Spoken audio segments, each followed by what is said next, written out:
በዝሙት ቀስቃሽ ዳንሶቿ የምትታወቅ በዝሙት ቢያልፍልኝ እናንተ ምን ቸገራችሁ የምትል ከባለ ሀብት ጋር የመተኛት እድሉን ባገኝ አይኔን አላሽም ያለች መግለጫ የምትሰጥ ብልክ ብላ እንዳደገች በይፋ የምትናገር ሴት ለአንድ ድርጅት ሳይሆን ለአንድ ገዳም ማስታወቂያ ሰርተዋት ማየቴ ትንሽ ያስደነገጠኝ።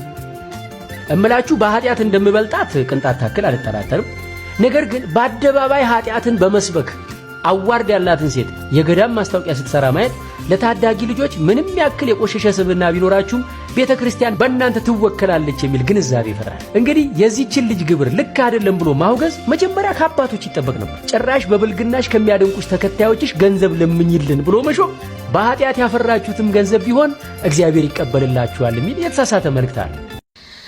ሃይ ጋይስ አይ ቲንክ ይሄ መጨረሻ ቪዲዮ ነው የሚሆነው በዚህ አካውንት ላስት ዋርኒንግ ላይ ያለው አካውንት ኦልሞስት ሁሉም ቪዲዮዎች ጠፍተዋል። ማስተላለፍ የመጣው ሐሳብ የኢትዮጵያ ኦርቶዶክስ ቤተክርስቲያን ከዚህ በኋላ እኔ ጋር እንዳትመጪ ተወክለኛለሽ ብለሽ እኔ አልወክልሽም። እሺ እናቴ አንቺን ሌቦች ምኖች ናቸው ሊወክሉሽ የከበቡሽና እኔ ልረዳሽ አልችልም። እነሱ 30-60 እየተካፈሉ ከነዲያን ጋር እነሱ ይጠብቁሽ። እኔ መጥቼ ካስቀደስኩብሽ ጸበል ከተጠመቅኩብሽ እናት ከሆንሽኝ ለኔ ቤተክርስቲያን ይበቂ ነሽ። ዝም ብላችሁ እንጂ እኔ የገዳም ማስታወቂያ ከሰራው ዘመን የለኝም ነበር። እኔ እኮ ተጠግቼ አምላኬን ፈልጌ ተጠግቼ ጭራሽ ከአምላኬ ርቄ የቤቱ ተክሏ መሆኑን ታስተምሩኝ ትቼ ወጥቼ መጨፈር ከጀመርኩ ቆይቻለሁ። ዝም ብላችሁ ነው የተነሳችሁ። ስለዚህ ሃይማኖተኞችም ለእናንተ የሚሆን ፔጅ አይደለም። እዚህ ፔጅ ላይ አይዘመርም ምን አይልም። ቲክቶክ ላይ ስመጣ እኔ እንደውም እምነትም የለኝም። ከዚህ በኋላ ከመጣው ነው ወደ ዩቲዩብ መሄድም ይመስለኛል። ዩቲዩብ ከፍት እያሰብኩኝ ነው። ምክንያቱም በቃ ደከመኝ ጋይስ። አሁን ደግሞ ከሰው ጋር አይደለም ገባችሁ ፋይት እያደረኩ ያለሁት በመንጋ ካሉ የመቅደስ እንትኖች አጋንንቶች ጋር ነው ፋይት እያደረኩ ያለሁት እና እነዚህ ደግሞ ይከብዱኛል። እኔ አልቻልኩም እውነት። እኔ ቦኒ ታድረሽ ማለት ጀመርኩኝ ዛሬና ከፋኝ እንደዚህ ማለት የራሱ። ስለዚህ አትምጡብኝ እሺ። እኔ ጋር መጣችሁ ምንም የምካፈላችሁ ነገር የለም። በጣም ብዙ ቲክቶከሮች አሉ እስካሁን የገዳም ማስታወቂያ የሚሰሩ ከነሱ ጋር ጨርሱ። እኔ አልፈልግም፣ አልሰራም። ጣልቼውን የወጣሁት መጨፈሩ መርጫለሁ። ብር ከመብላት ከገዳማውያን ከነዲያን ብር ከመብላት መጨፈሩን መርመጥመጡን ሞክሬያለሁ። ከ10 ጻድቅ ጋር ከመዋል ከ100 ኃጢአተኛ ጋር መዋል መርጫለሁ።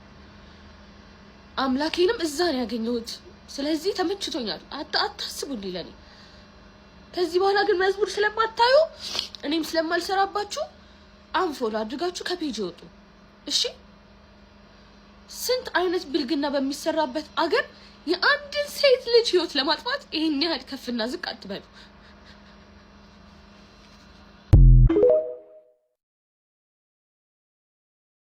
ለመጠየቅ ወስኛለሁ እና የኢትዮጵያ ህዝብ በእውነት ይቅርታ ጠይቃለሁ እስካሁን ስለዘገየው። በእውነቱ ድሮ ነበር እኮ እንዲህ አይነት ፕሮግራም መጀመር የነበረብኝ ወገን። ስንት ጉድ እኮ አለፈ። ስንት ኖርማል ያልሆነ ነገር ኖርማል እንዲመስላቸው ተደረገ።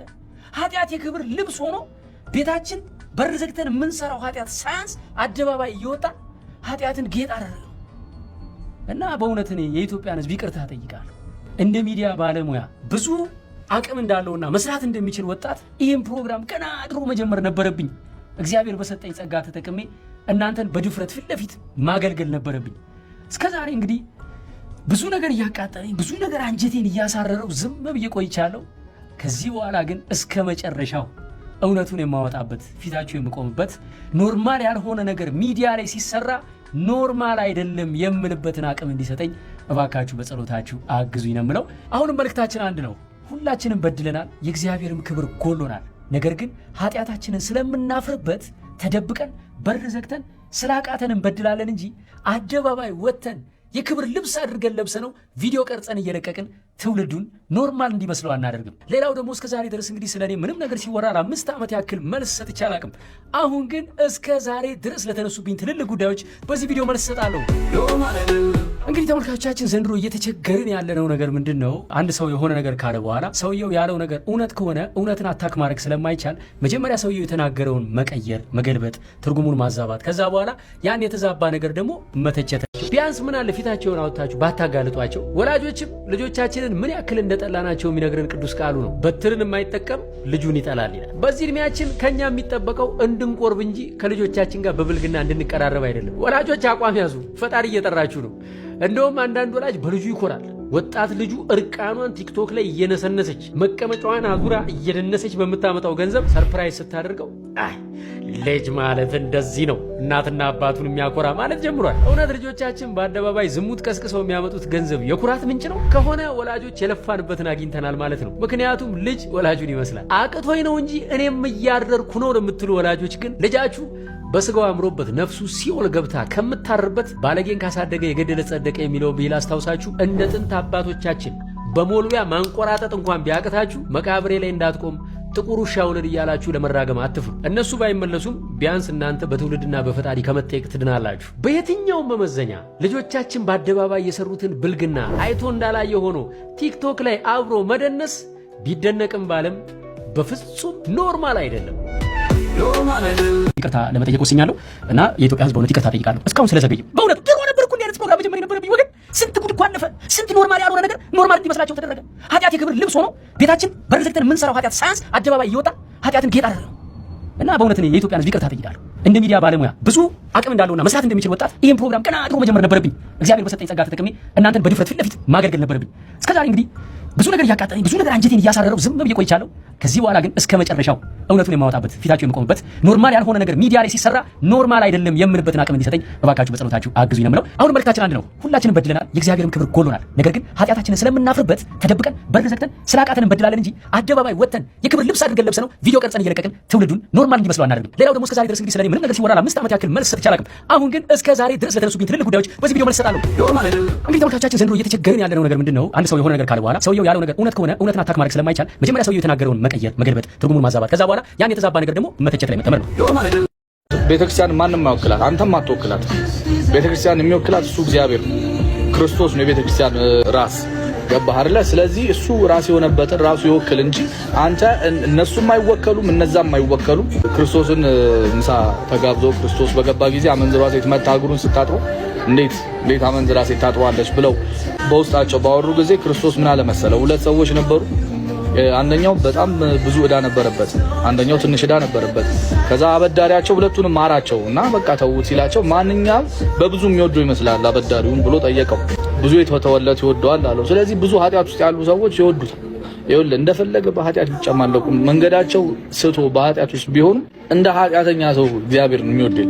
ቤተክርስቲያን እንዲገቡ እየገፋን ኑ ቤተክርስቲያን ኑ እያልክ እኛን ማበረታታት ሲገባ እንዴት ማታ ከክለብ ወጥተህ ቤተክርስቲያን ትገባለህ? ከክለብ ወጥቶ እኮ ይሄ ልጅ እኮ ሌላም ቦታ ልባለ ቦታ ሜጅ ቤተክርስቲያን ይምጣ እንጂ ያስቀድስ እንጂ ይጸልይ፣ ንስሐ ይግባ፣ ለውጠኝ ይበል። እንደ ድሮ አባቶች እኮ ባይዘው ሲጋራ እያጨሱ ቤተክርስቲያን ይገቡ ነበር። ገብቶሃል? እግዚአብሔር ከዛ አንድ ቀን ሲቆርጥላቸው ላይመለሱ ያንን ህይወት ይሄንን መስመር ይዘው ሄዱ። እንደዚህ አይነት የንስሐ ዕድል ለምን ትነፍጋለህ? ለምን አታሸማቃለህ? ለኔ መልእክቱ ኢን ጀነራል መልእክቱ ጤነኛ ሆኖ አልታየኝ። ምክርም ቢሆን ይኸውልህ ክርስቶስ አመንዝሯን ሴት አምጥተው ቁጭ ባረጉለት ጊዜ ከእናንተ ኃጢአት የሌለበት ይውገራት ነው ያለው። ከዛ በኋላ በሄዱ ጊዜ ፈራጆች የታሉ አላት። አንድም የሉም አለችው። እንግዲህ ኃጢአትን አትስሪ ብሎ ለብቻዋ ነው የመከራት የነገረ። ኃጢአትን አትስሪ፣ ኃጢአት ይቅር ተብሎልሻል ሂጂ ብሎ ለብቻዋ ሁሉም ከሄደ እጅግ በጣም ይቅርታ ለመጠየቅ ነው የመጣሁት። እንግዲህ ይሄም የማርያም ቤተክርስቲያን ምዕመናን ካላችሁ በጣም ይቅርታ ለማለት እወዳለሁ። ይሄ ነገር ኢትዮጵያም ከዚህ በፊት ገጥሞኛል።